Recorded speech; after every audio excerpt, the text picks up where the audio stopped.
पिछली श्रृंखला में हमने नरेश सक्सेना पर विचार किया और यह जाना कि नरेश सक्सेना का जन्म 1939 ईस्वी में मध्य प्रदेश के ग्वालियर में हुआ था।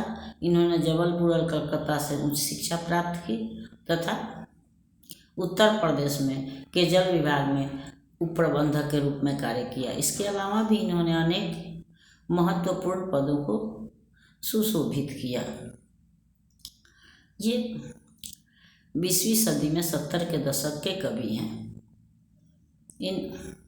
ये पेशे से इंजीनियर थे, लेकिन इनके अंदर एक साहित्यकार की सहृदयता थी, साहित्यकार की कोमलता थी।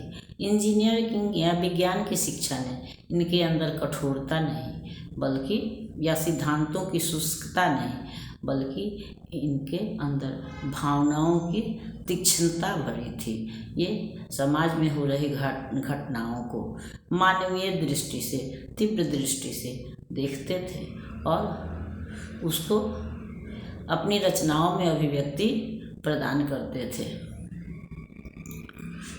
ये इनका लगाव मूल रूप से रचनाओं के सृजन में था, न कि उनके संकलन में था।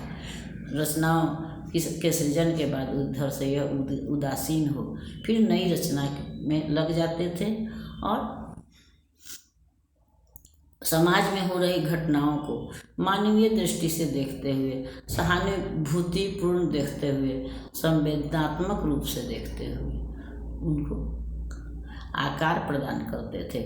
उदाहरण के लिए हम इनकी रचना पृथ्वी को देख सकते हैं, जहाँ इन्होंने पृथ्वी के माध्यम से समाज में संघर्षरत भारतीय नारी या नारी के रूप क्या उसके संघर्ष का वर्णन किया है, उसको अभिव्यक्ति प्रदान किया है। उनके अनुसार जिस तरह से पृथ्वी जो है एक दिशा में ही चलती हुई दो गति प्रकट करती है, एक साथ वो घूर्णन गति और परिभ्रमण गति दोनों गति चलती है, परिक्रमा जारी रखती है। उसी तरह से औरत भी एक साथ कई भूमिकाएं निभाती है। माता, पत्नी, बेटी, बहन के रूप में वह लगातार संघर्ष रहती है या कुशलता पूर्वक अपनी भूमिकाएं निभाती है। और यही कारण है कि पृथ्वी के माध्यम से वे उससे प्रश्न करते हैं कि क्या तुम कभी थकती नहीं हो। जिस तरह से पृथ्वी के अंदर लावा भरा हुआ है जो कभी कभी भूकंप के रूप में प्रकट होता है, उसी तरह से नारी के अंदर भी अनेक भावनाएं भरी हुई हैं जो कभी कभी उबल पड़ती हैं। तो नारी के इस अंतर्द्वंद को कवि ने बहुत गहराई से और कुशलतापूर्वक उकेरा है, जो इनकी मानवीय संवेदना का परिचायक है। अब हम अरुण कमल पर विचार करेंगे। अरुण कमल 80 के दशक के कवि हैं। इनका जन्म बिहार के रोहतास जिले के नासरीगंज में 1954 ईस्वी में हुआ था। इनके पिता का नाम कपिल देव मुनि और माता का नाम सुरेश्वरी देवी था। इन्हें भारत भूषण अग्रवाल स्मृति पुरस्कार, श्रीकांत वर्मा स्मृति पुरस्कार, रघुवीर सहाय स्मृति पुरस्कार, सोवियत लैंड नेहरू पुरस्कार या साहित्य अकादमी जैसे अनेक पुरस्कार इनको प्राप्त हुए हैं। ये 20वीं सदी के 80 के दशक के प्रगतिशील विचारधारा के भावपूर्ण कवि हैं। इन्होंने इनकी रचनाओं में बुद्धि से ज़्यादा भावनाओं को स्थान दिया गया है, या ये भावनाओं पर ही भावुक कवि हैं। इनका ध्यान न तो प्रकृति के सौंदर्य पर है या कल्पना लोक में ये भ्रमण करते हैं, बल्कि समाज में हो रही घटनाओं का यथार्थ चित्रण जो है वह इनकी विशेषता है।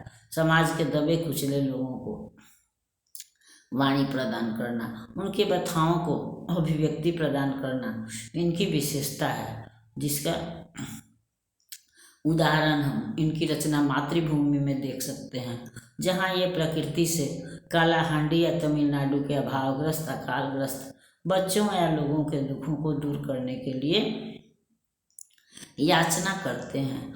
तो प्रत्यक्ष रूप से तो यह याचना अपनी मातृभूमि से करते हैं, या माता के कोमल हृदय को जगाना चाहते हैं कि तुम अपना दयालु जो करुणा है, अपनी दया जो है वह इन बच्चों के लिए, अपने बच्चों के लिए जगाओ। लेकिन अप्रत्यक्ष रूप से वह हमारे जो शासक हैं, प्रशासन है, या जो समाज के जो उच्च और समर्थ व्यक्ति हैं, तो वैसे लोगों से वह अप्रत्यक्ष रूप से याचना करते हैं, या उनके सामने यह मांग प्रस्तुत करते हैं कि आप दबे कुचले लोगों को सहायता प्रदान कीजिए, उनके दुखों को दूर कीजिए, अपना स्नेह भरा हाथ, अपने हृदय की करुणा उनको सजाने संवारने में लगाइए, या अपनी करुणा उन्हें दिखाइए।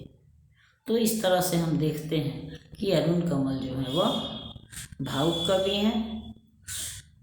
अगली श्रृंखला में हम इनकी रचना मातृभूमि पर विचार करेंगे। तब तक अगर यह श्रृंखला आपको पसंद आती है तो इसको लाइक कीजिए, सब्सक्राइब कीजिए। मिलते हैं अगली श्रृंखला में, तब तक के लिए धन्यवाद।